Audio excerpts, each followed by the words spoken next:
Rail station থেকে এখন আমরা চলে যাব আমাদের সেই জয়পুরহাট গন্তব্যে। এই সেই সৈয়দপুর রেল স্টেশন, অনেক পুরনো একটি স্টেশন। স্টেশনে ঢুকতেছি, টিকিট কাটবো এখন। টিকিট কাউন্টার, ওই পাশেও টিকিট কাউন্টার। একটা রেলে অলরেডি চলে এসেছে, এই গাড়িটি এখন বের হয়ে চলে যাবে। তো এখন খুবই মানুষের সমাগম, মানুষ চতুর্দিকে ভরে গিয়েছে।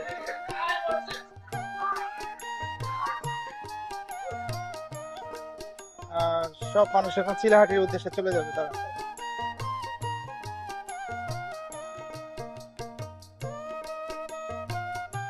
এখানে টিকিট চেক দিচ্ছে, অনেকে টিকিট ছাড়া রেল ভ্রমণ করে, আসলে এটা ঠিক না।